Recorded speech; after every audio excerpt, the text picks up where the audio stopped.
ॐ स्थापकाय च धर्मस्य सर्वधर्मस्वरूपिणे अवतारवरिष्ठाय रामकृष्णाय ते नमः।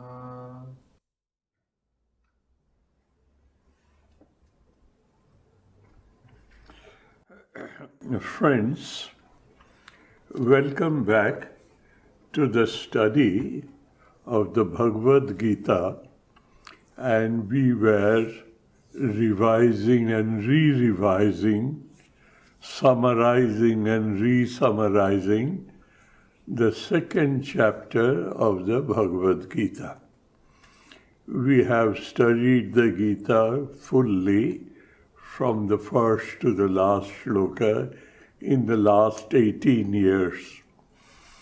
And then we again started repeating it. And while repeating it, we completed the seventh chapter. And I thought it is time we remind our listeners, our friends, who are newcomers, so that I revise again from the first shloka. We have come to the second chapter now.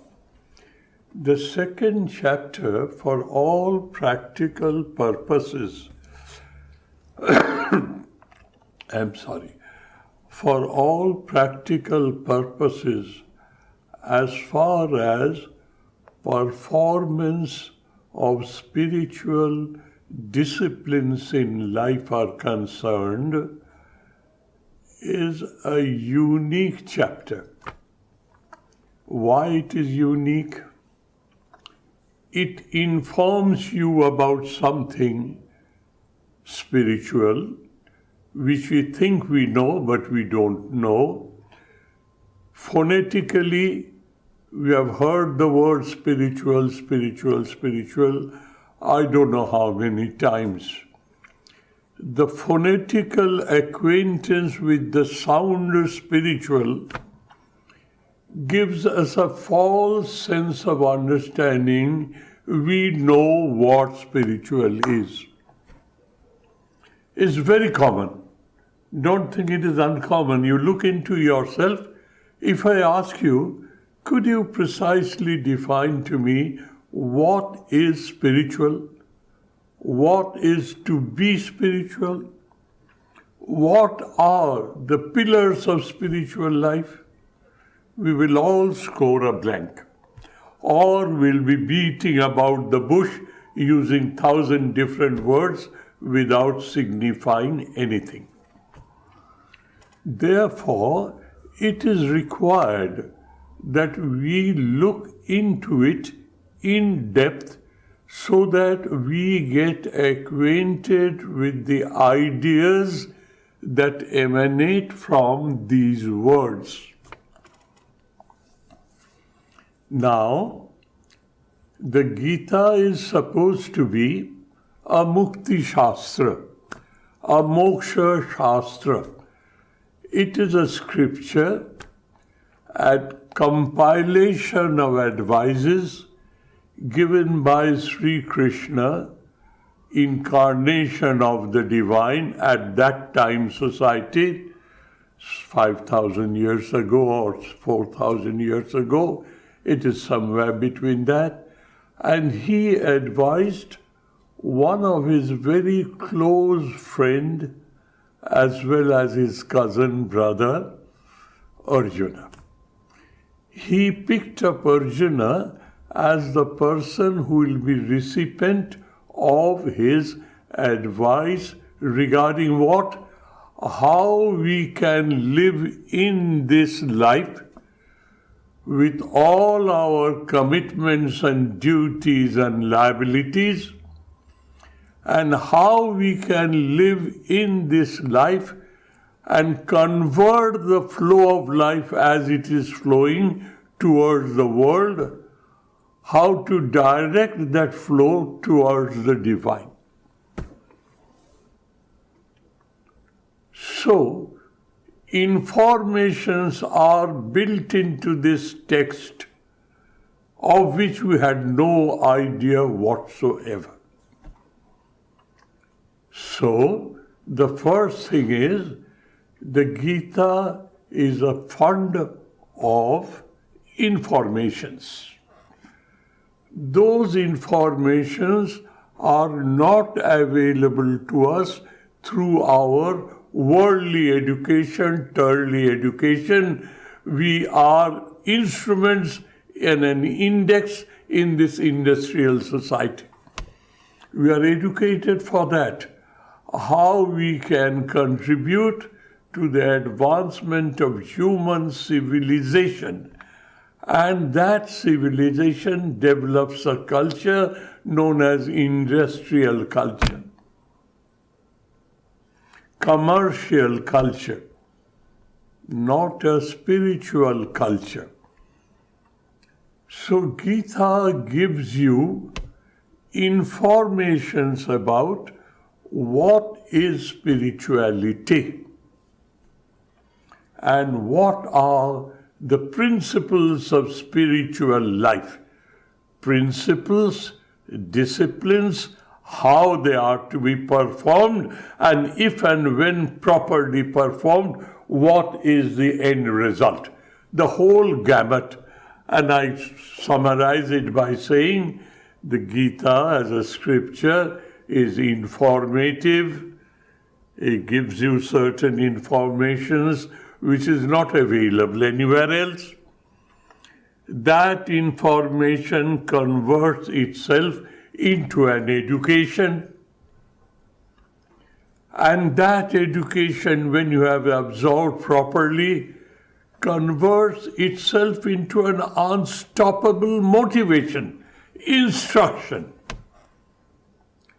And when you follow this instruction correctly, and when you achieve the goal, the Gita will describe to you what will happen to you.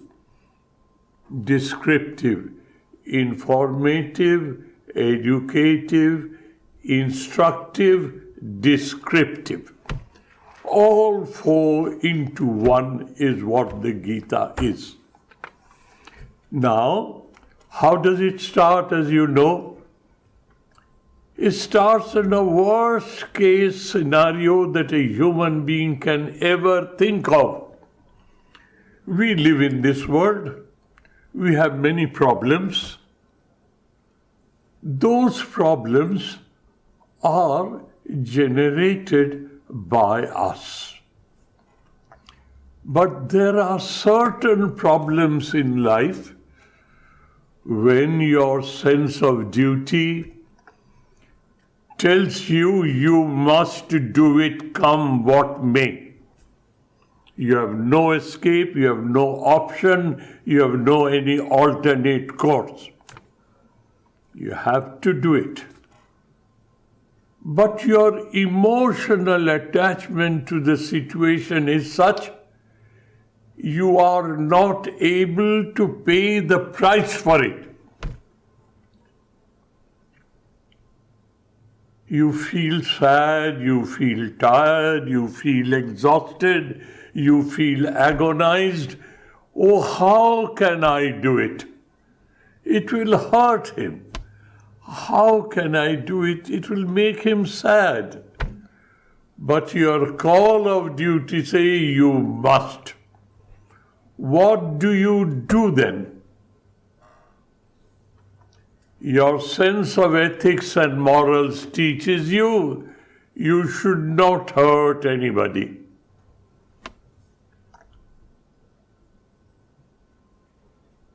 You should not hurt anybody.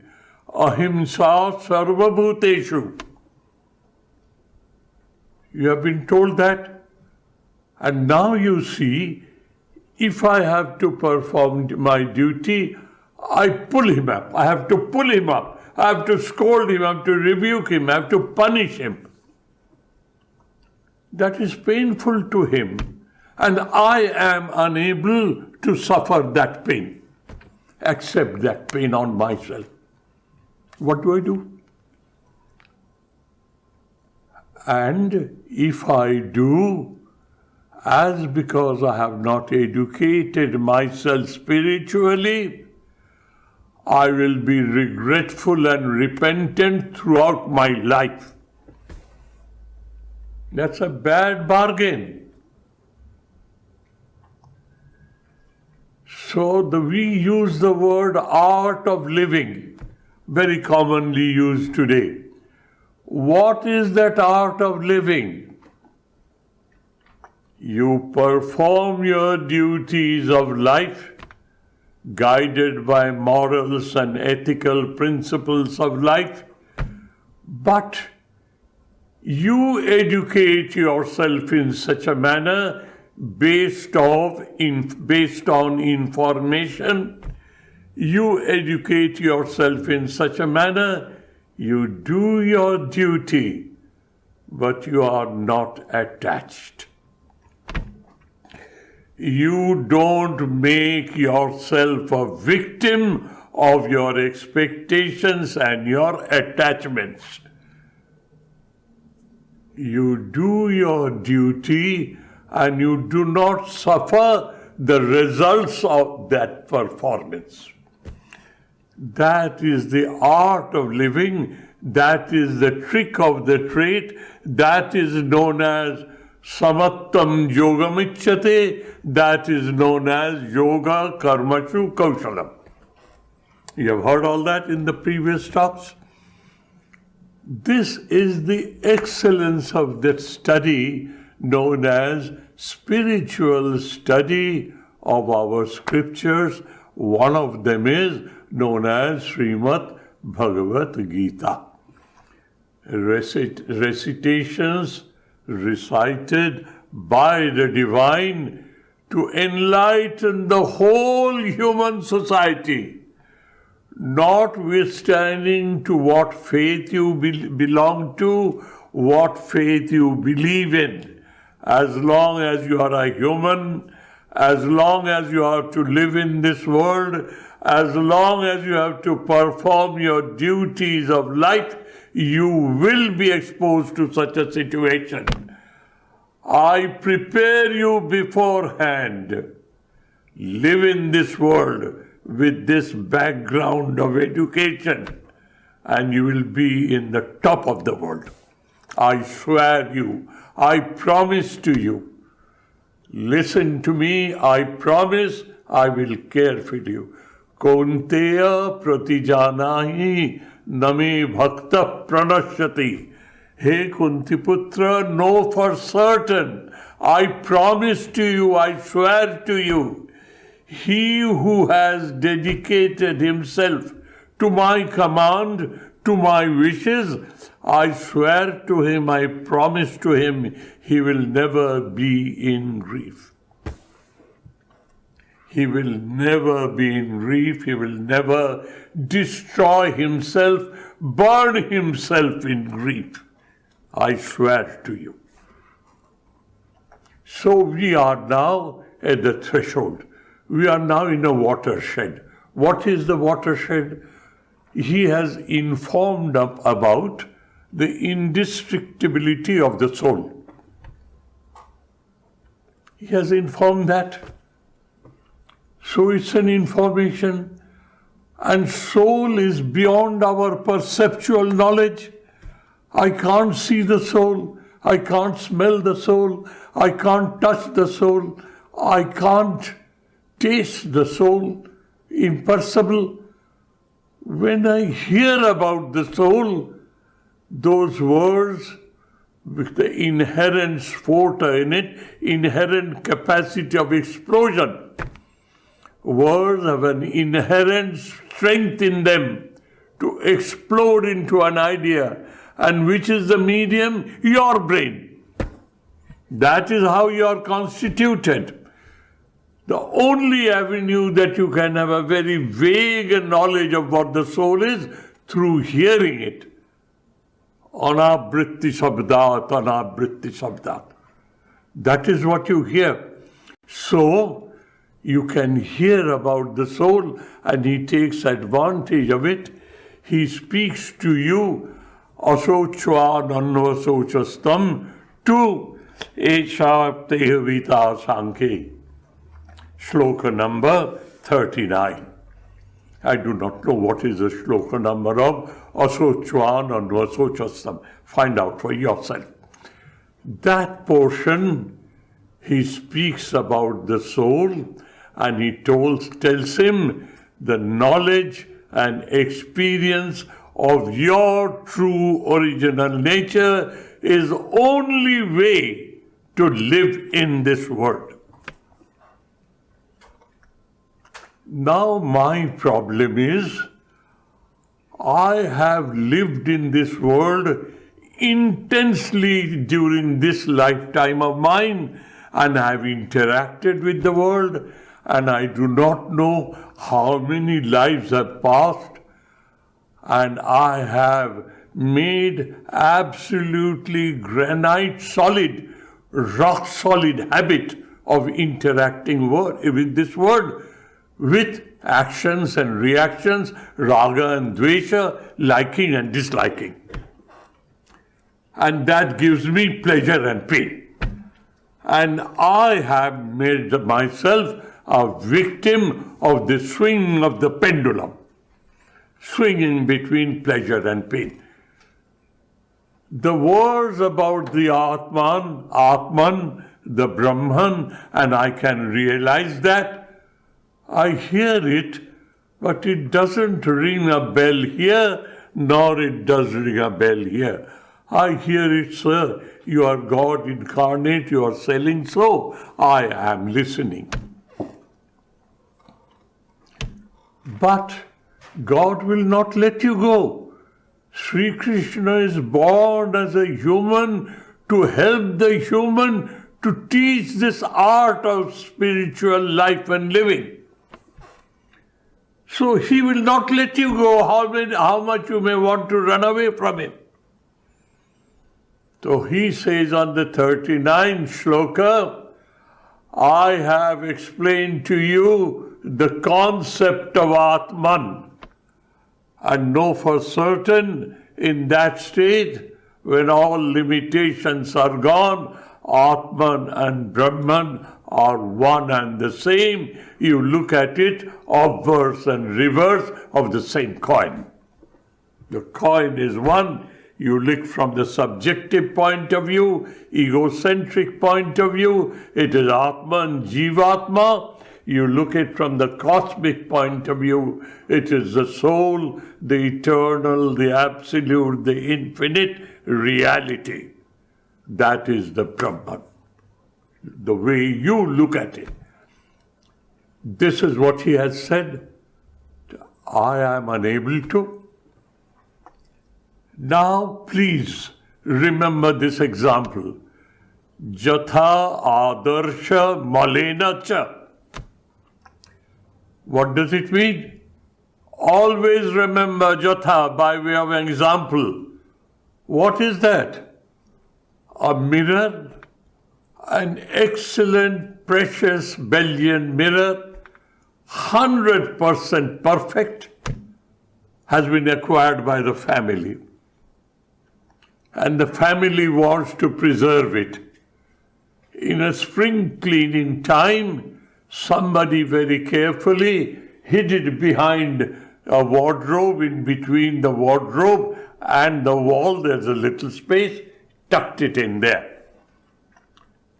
And he or she forgot, everybody forgot that mirror. 3 generations later, the building needs to be renovated, the wardrobe is removed, and you see something, gold-bordered piece. It appears like a mirror, but the mirror has lost its reflectivity. The special characteristic of a mirror is it is reflective, 100% faultless, apart from lateral inversion. And it has lost its reflectivity. It appears to be a mirror, but it has lost its reflectivity. What do? I run to the plaza, to the shopping mall, buy one of those glass cleaner sprays and a muslin, a mopping wrap, and I slowly spray it and very carefully mop it so that I don't scratch it. What is happening? Slowly and slowly and slowly, the dirt is diffusing. The thickness of the dirt is thinning away. And gradually, 5% of reflectivity is seen. 10%, 15, 20, 30, 50. And you are energized. You keep on mopping till it is 100% reflective. What have you done, dear? You have removed the dirt which is covering the mirror. You have not created reflectivity. Reflectivity is its in nature. Mirror and its reflectivity are inseparables. Mirror is a reflective piece of glass. Inseparable. This is an example. What is Buddhi Yoga? Buddhi Yoga is nothing but cleaning up the dirty mirror. Your personality, your antakarana, the inner organ, your chitta, your personality, the mind stuff, you have, without using it properly, you have willfully but unknowingly acquired dirt. That is what we have done to ourselves. Sri Krishna here says, now listen, I have told you and informed you about the goal. What is that goal? Jivana mukti sugha prapti hetave janmadharanam. I have to reach that goal. This is the end result of my process of evolution. I am the most evolved of all biological creatures. And the end of this process of evolution is to manifest the potential divinity which is already within me. How do I do that? Who will teach me but God Himself? Human teaching, there is a 0.0001% of human error. In God's teaching, there is no possibility of error. If you find an error, is it your error in understanding? His statement is errorless because it comes from the divine. So Sri Krishna here says in the 39th sloka, which I keep on hammering away saying, it is a watershed sloka. Water falls on the mountain top, one flows down the right side of the hill, the other flows down the left side. The peak is where the division takes place. Ignorance starts there. Original sin.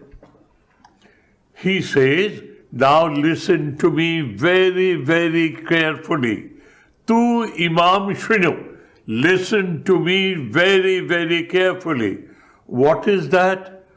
I have told you in an informative manner what is the soul, what is the Atman, what is the Brahman.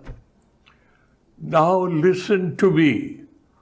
How you can wipe out the dirt of your personality which you have accumulated willingly but unknowingly.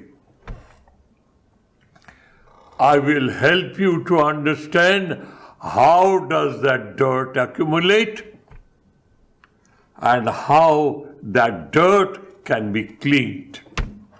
Why? When that is cleaned, then your true original nature, Nitya, Suddha, Buddha, Mukta, Svabhavavan Atma, Satchidananda Osmi, Shivosmi, that will automatically reflect. You don't have to create that. That is your true original nature. I will teach you that procedure, that technique, that methodology. Follow my instructions thoroughly, correctly, perfectly.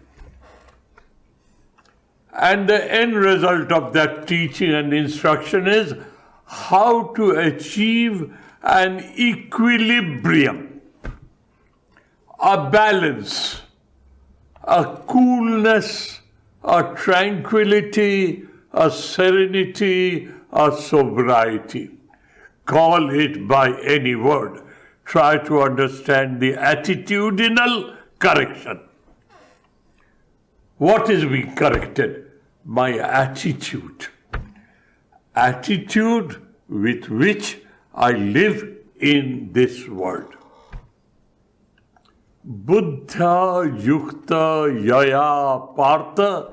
Hey Partha, Prithanandana Arjuna, if you can get hold of this attitudinal correction, if you can correct your attitude with which you are living in this world today, karma bandham prahasyasi, you will get rid of this bondage which is binding you down to this world because of raga, dvesha and vasana, that is desire. Why do we desire? Because we have a sense of incompleteness. I am inadequate. I'll acquire that, I'll fill myself up. That's an error of judgment. You are already full. You have forgotten that. And you think acquisition of the things of my desire will fill me up, will give me purnata. Whereas, by definition, I am Purusha. Purisayanat Purnatvat. Purusha. I reside in this body and I am this integrated whole. There is not a speck of space, not an iota of time, not anything that mutates is beyond me. Everything is in me. I am that. Aham Brahmasmi. That is what you are. And now I am, through the concept of Karma Yoga, I am going to teach you how to clean up, how to wipe out. With that is a mechanical procedure of cleaning your glass, which is dirty, a mirror. This is a psychological procedure of correction of your attitude of life, perspective with which you live in this life, your basic understanding of life. I'll correct these three for you. Attitudinal correction, correction of your perspective, and correction of the understanding whose influence works on you. What is that understanding? I would like to acquire the whole world, then I'll be whole. You are whole. You have forgotten about it. And what is that forgetfulness and to receive again? Let me tell you the catch points of Vedanta philosophy. There are two types of achievement, attainment. Two types. What are that? Prapteshu prapti, aprapteshu prapti. Praptasya prapti, apraptasya prapti. What is that? I'll give you an example. I am used to wearing a Rudraksha bead around my neck. And I have been wearing it for the last 72 years. I constantly wear, and my skin and the contactual experience is so used that sometimes I don't feel I am wearing. I have to convince myself by touching it. Oh, it is here. It is here. But as because that contactual experience has been normalized, it doesn't stimulate the idea it is there around my neck. I ask you, where's my mala? Where is my Rudraksha bead? Where is it? And you laugh and you say, Swamiji, it is round your neck. You better touch it and see. Thank God. For that time being, I had lost it. And now I have regained it. I have not created it. Ignorance that it is still there, that ignorance has been removed. This is praptasya prapti, by your teacher telling you, Tattvamasi Setuketu, thou art that. Don't forget that. And he is clean of heart. Aham Atma Brahma, Aham Brahmasmi. This is praptasya prapti. It is with you. You have forgotten. Somebody teaches you, reminds you, tells you how to go about it, and you get it back. Apraptasya prapti in worldly things. I don't have a mobile motor van. I want to have a motor van. And I beg, borrow, I don't steal, I beg, borrow, accumulate, save, and take money, buy one van.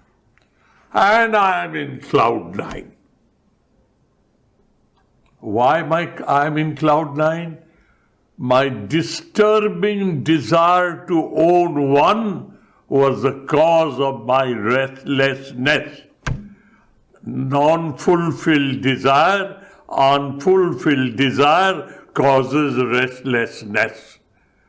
As soon as that desire is fulfilled, the key is with me, ownership has been accepted legally and socially. I am in cloud 9. I interpret the volume of that motor van has brought me such an anand. But the motor van is with me. Wait, a mischievous chap scrapes the color of the van. Are you happy? What happened at that time? The intense desire of having your motor van was so strong, all other desires were totally submerged below your subconscious. All-consuming desire.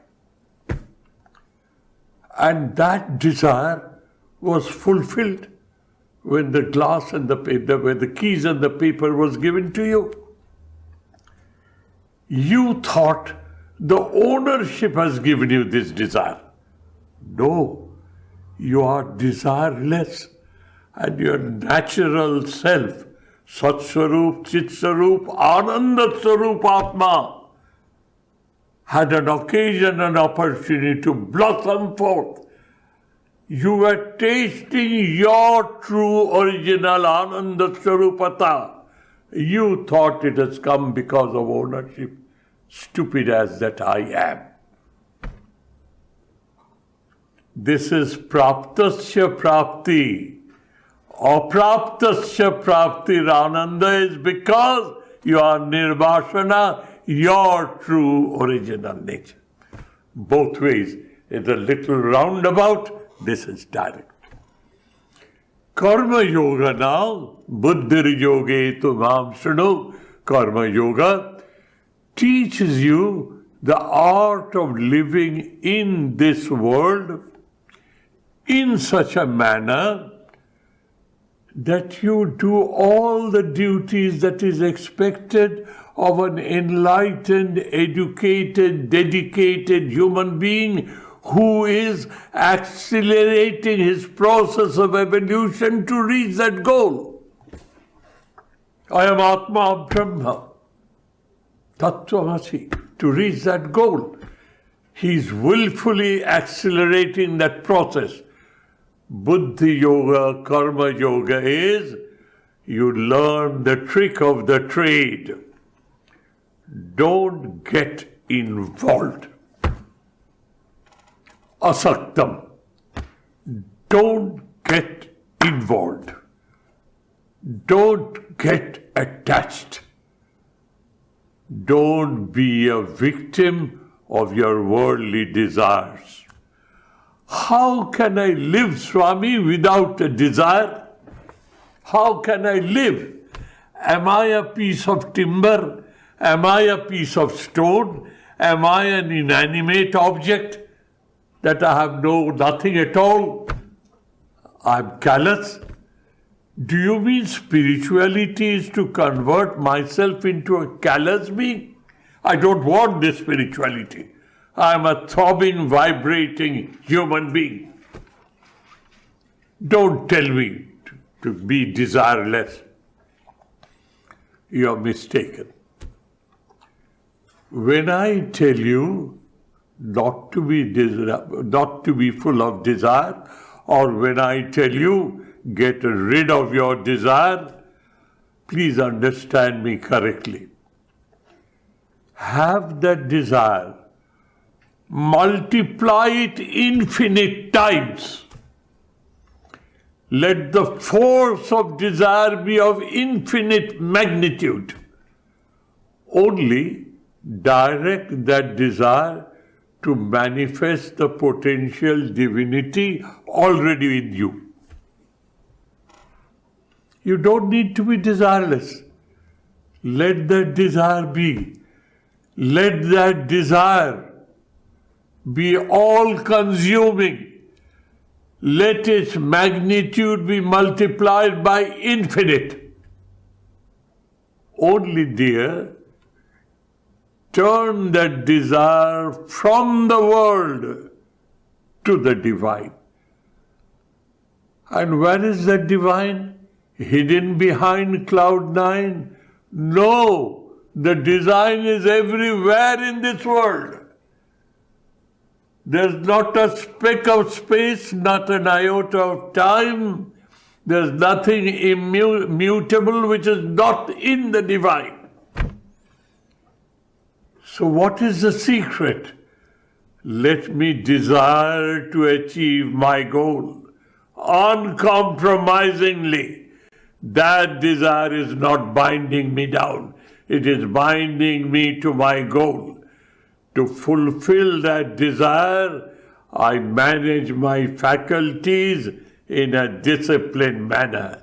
Thereby, the dirt of attachment and involvement that has accumulated on my chitta, on my personality, on my being, that dirt is slowly and slowly being wiped away by performing my duties of life as an offering to the divine.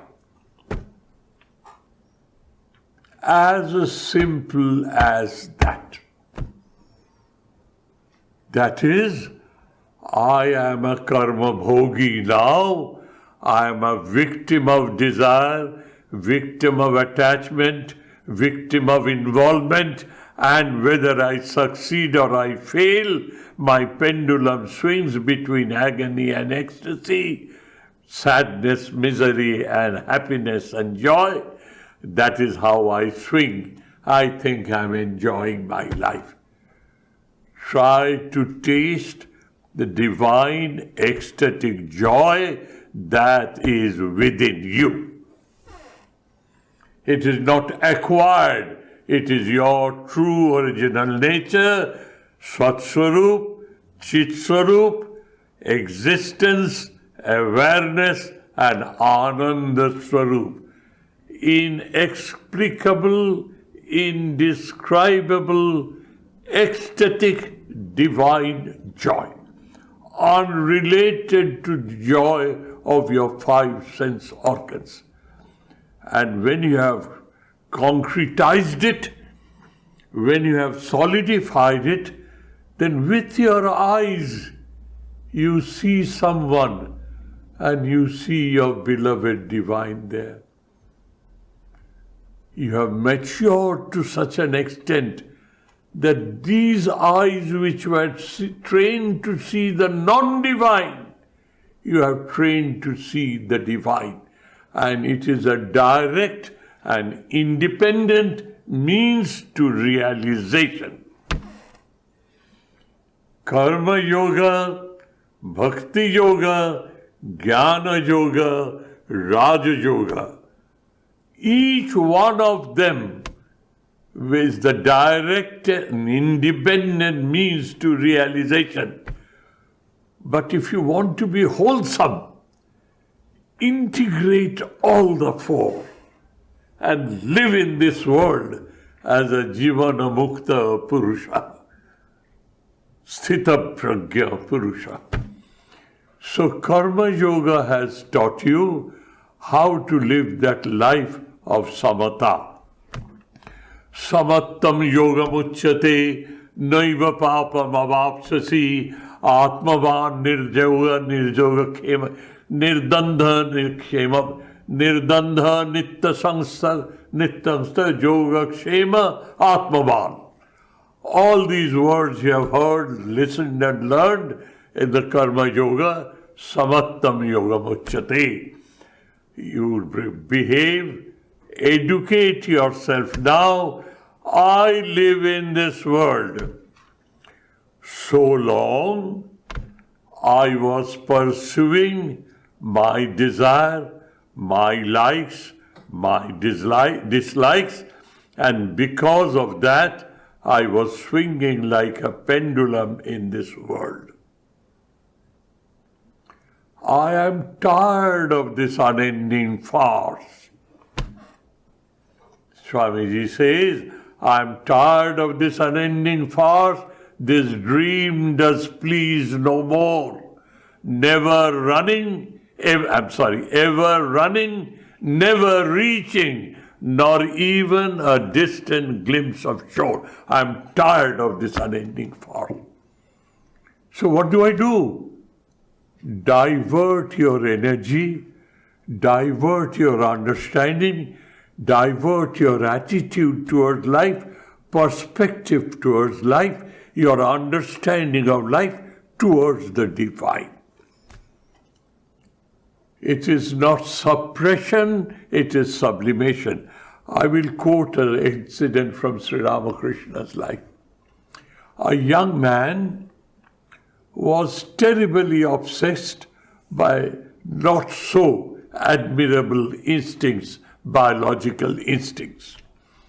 He was terribly obsessed by those instincts. He comes to Sri Ramakrishna and tells him, Sir, please help me out, give me some miracle and something so that I can get rid of it. He says, why are you so afraid? If you are so desirous of this attitude, forget the object, divert it towards God. Diversion is sublimation, not suppression. Psychological language says, don't suppress, sublimate. Sublimation is diversion your energy towards the divine. And all that helps me to lead to that goal. Karma Yoga in totality is requesting a human being to understand the secret of life and living, to manifest the divinity already within us, is the goal of being born a human. Let me reach that goal.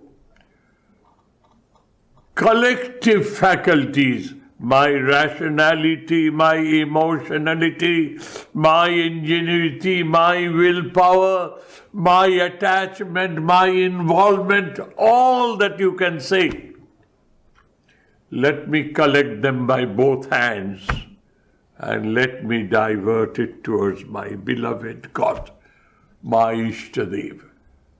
Mother, this is what I want to give you. My whole life, every moment of life, every activity of my life is dedicated to you. This is Karma Yoga for you. I will not go into the details. How can you do that? By managing yourself thoroughly and properly. Now, we all know it's a very hard work. I know, I understand. I'm trying to do it for 72 years. It's a back-breaking job. And the goal is not very readily achievable. What hope do I have? I am investing in my life's flow towards the goal.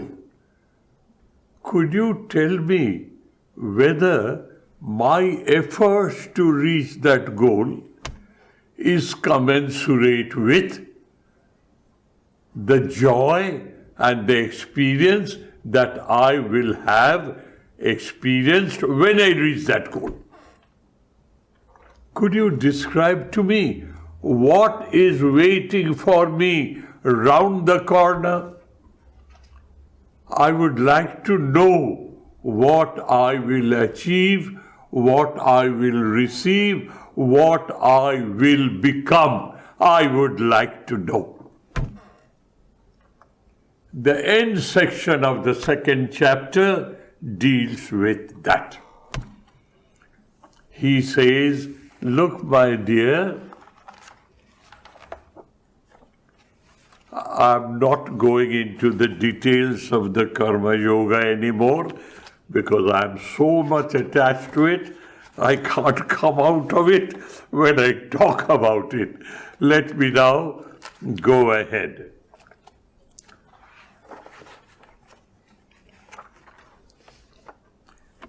On the 53rd shloka, at the end of the description of Karma Yoga, performance genuinely, determinedly, uninterruptedly, with an unshakable willpower, converting your whole life into a worship of the divine. This is the concept of Karma Yoga. Sri Krishna in the 53rd shloka is concluding, Shruti vipratipannate jada sthasyasi nishala samadho achala buddhi stada yogam avapsasi. What is the culmination of your effort? How do you know that you have come to the end of this pursuit? Whatever the world may say, there are thousands and thousands of different attitudes and ideas and arguments. You listen to them and you are unmoved. You know for certain, without the slightest amount of doubt, this is the goal. Sthasyasi nishala. Chala means movement, vibration. There is no vibration in your mind. whatever the world may say, I am here. Samadho achala buddhi. You have achieved samadhi. What is samadhi? Where you and your object of thinking have merged together. You and your Ishtadev or Ishtadevi have coalesced together. I am in her, she is in me. I do not exist. Tada yogam avapsasi. Know for certain. Then you have achieved your goal. This is the conclusion. Shloka number 53. Arjuna is listening carefully, as all of us are doing. He immediately asks, here's a man who is absolutely stable, absolutely mature, absolutely unshakable. I can imagine that. Could you give me certain catchwords? Could you give me certain signs and symptoms? Certain mannerisms? Certain behavior pattern of such a stable personality? Sthita pragya. Pragya is wisdom. The wisdom is absolutely poised in reality. I am that, I am Brahma. How does he speak? How does he interact? How does people interact with them? What are the signs and symptoms? What are the mannerisms? What are the behavior pattern of a realized soul? I would like to know, dear Lord. Why? Not for the fun of it. That is my yardstick. If by my genuine efforts,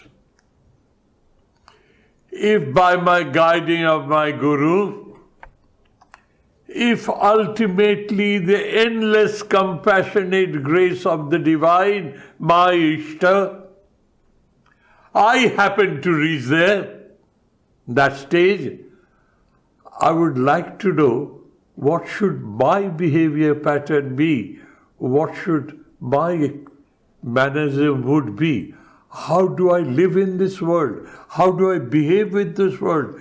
Could you give me a catch so that by self-hallucination, I don't get into self-deception and self-hallucination.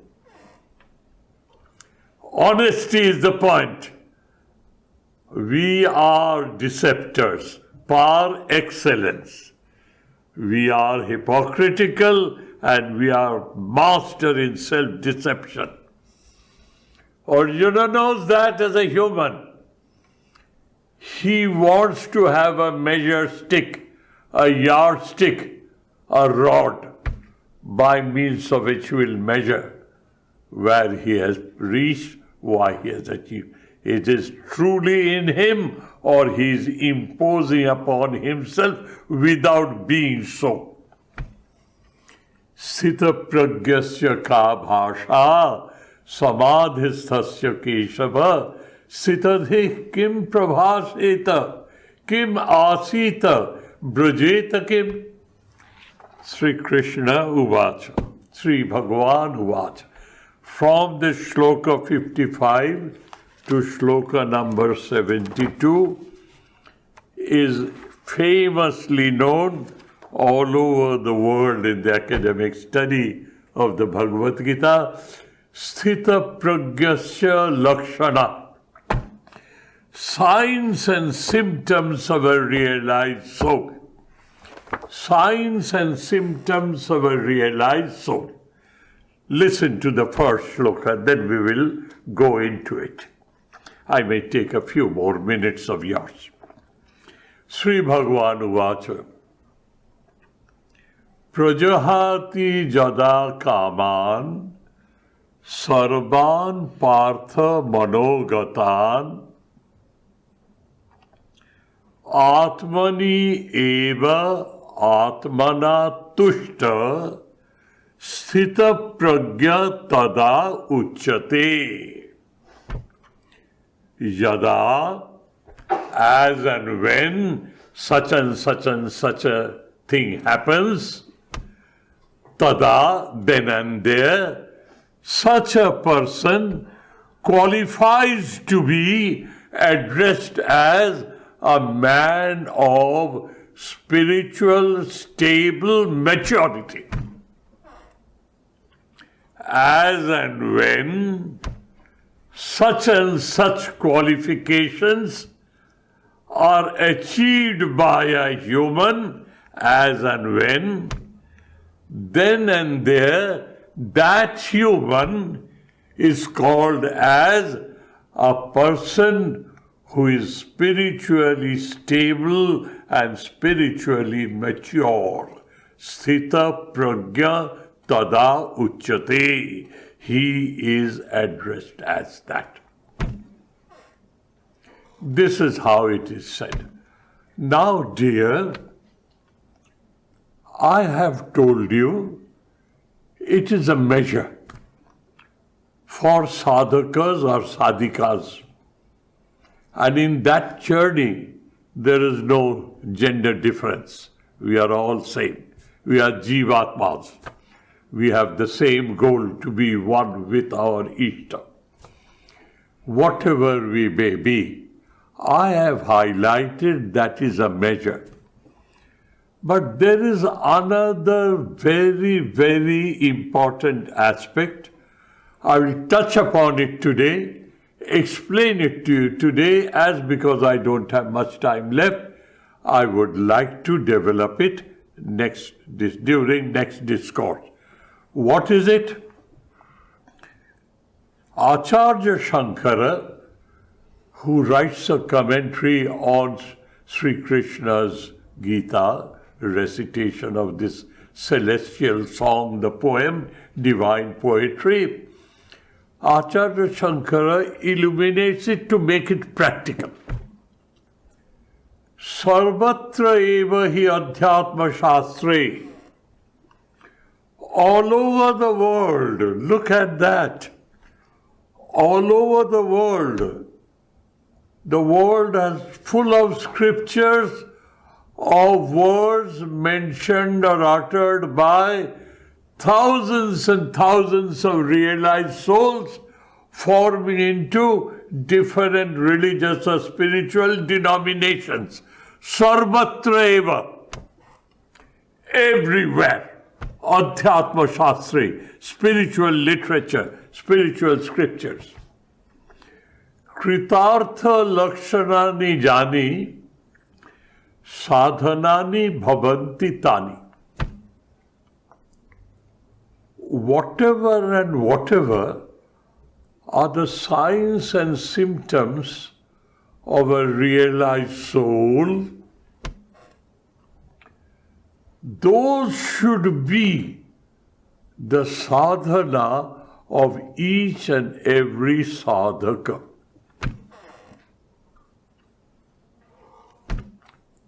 That is, you study, say for instance, life of Christ. By way of example, you study life of Muhammad, life of Moses, life of Buddha, life of Tao, life of Nanaka, life of Jina, whomsoever you want to, the leaders around whom various denominations developed. All their sayings, which are substantiated by their experiencing, has formed into scriptures. Acharya Shankara says, Sarvatra eva hi adhyatma shastre. Sarvatra eva ebe binyoge. There's no doubt about it. Listen to me, I promise, I swear. There's no distinction in my understanding, Vedanta. Krita artha lakshanani jani. Krita artha. A person who has reached his goal. He develops some mannerisms. He develops some attitudes. He developed some behavior pattern by way of Christ, as I was telling you. When being ordered by the guards who were guarding Christ on the crucifixion, they poked him with spears, give him enormous pain. And Christ, without whining, without weeping, without getting angry, without cursing, without being vengeful, spontaneously, what does Christ do? He looks towards the heaven and calls his Father in heaven. O Father, forgive them, for they know not what they do. This is a translation from Latin. O Father, forgive them, for they know not what they do. They do not know they are, I would say, punishing or tormenting Son of God. So they are unknowingly committing a sin. O Father, I pray for them, forgive them, because they do not know what they are doing.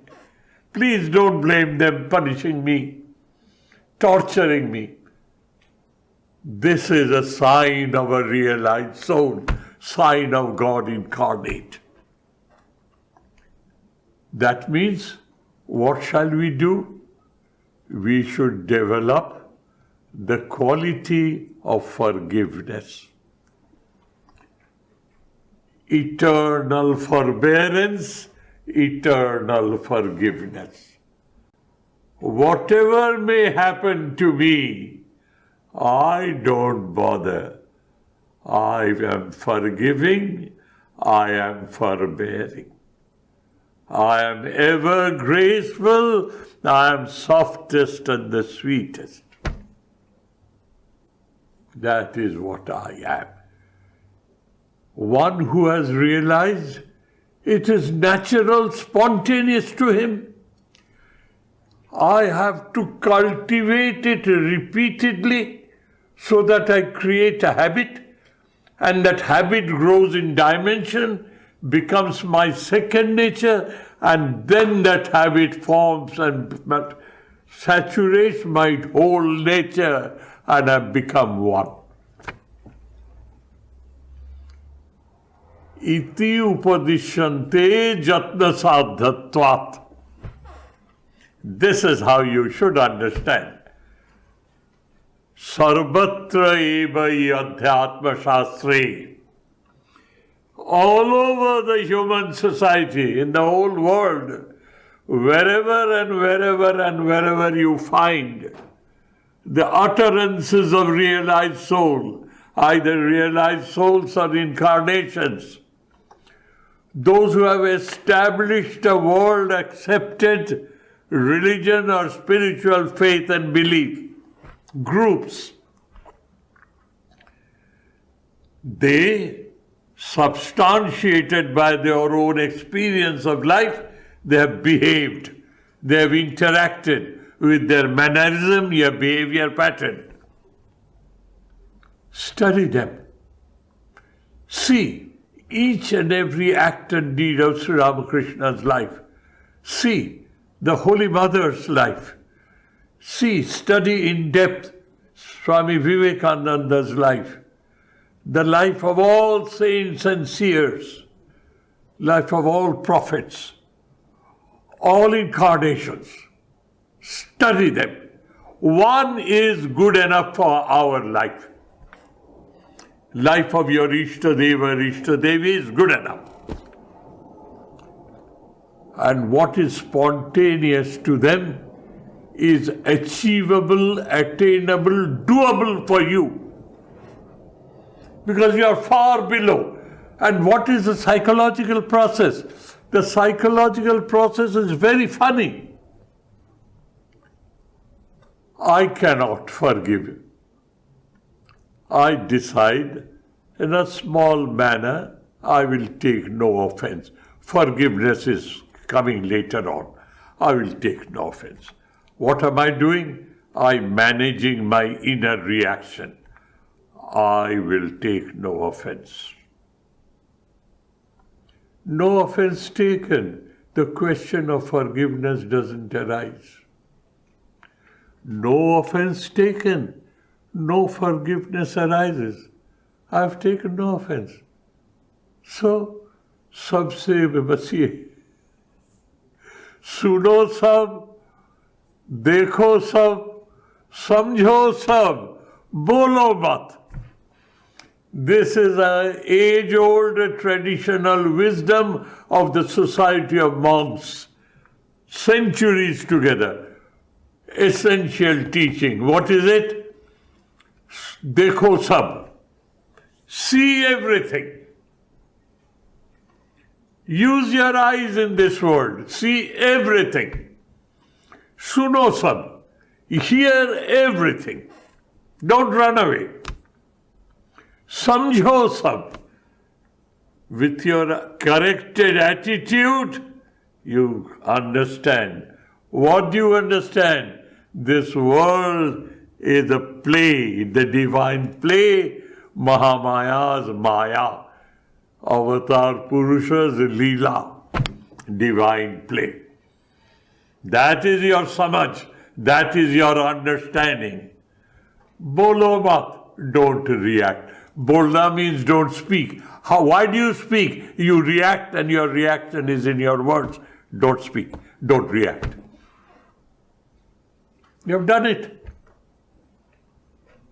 Sarvatra hi adhyatma shastre kritartha lakshanani jani sadhanani ta bhavanti tani iti upadishyante. This is what God is advising you.